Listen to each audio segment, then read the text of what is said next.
A new program is coming to Pulaski County Special School District. That's Provision 2, and this will provide free meals to students at some of the schools in that district. Our Kaylin Clay is in the green room now, live with Jessica Duff, Director of Communications at Pulaski County Special School District. Hi, guys. Hey, Isley, that's right. I'm here with Jessica. And Jessica, you've been filling me in a little bit on this program. I'm sure it's exciting news to a lot of parents. Yeah, so we actually knew that we had the opportunity to provide more schools with some free meals compared to what we have in the past 4 years as we approach the end of last school year, but we didn't officially get board approval until our May meeting. So knowing that this is officially happening and that we have 7 additional schools beyond what we did last year is very exciting for parents who may not want the stress of knowing if they can afford a meal or the stress of knowing what they want to pack for their kids' lunch every day. Absolutely. And does this program go into effect in August when y'all go back to school? Yes, ma'am. So the way that this works is the Provision 2 is a 4-year program. And so in its first year, which begins on the first day of school for the 24-25 school year, students at all of our 19 schools that are eligible for this will get free meals. Whether they fill out a free and reduced application or not, they are one of the 19 schools.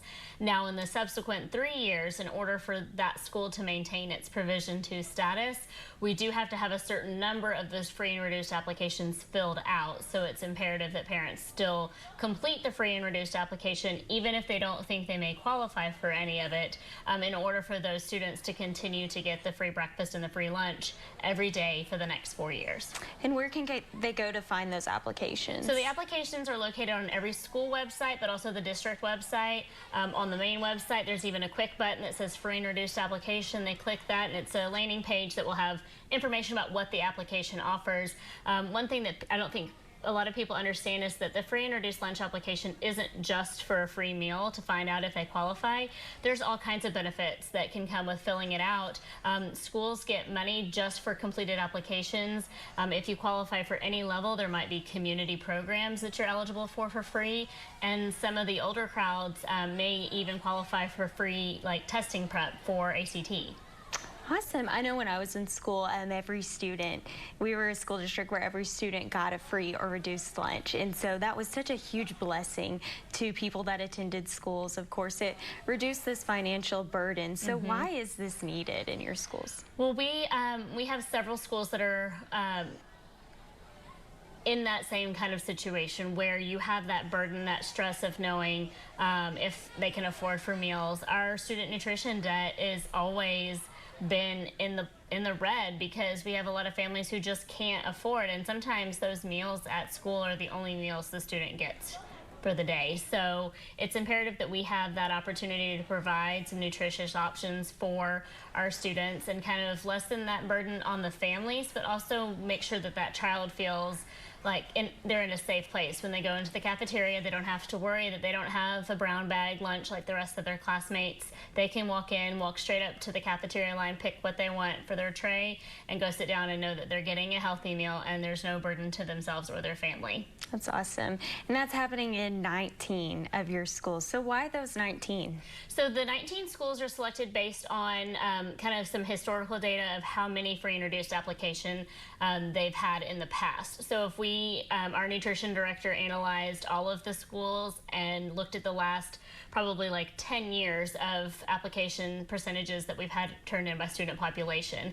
And if they met that minimum requirement, or she believed they could meet that minimum requirement after our first year, then they were added to the list. There are some schools that may be in a part of town or have a higher income population where they're not going to meet that threshold.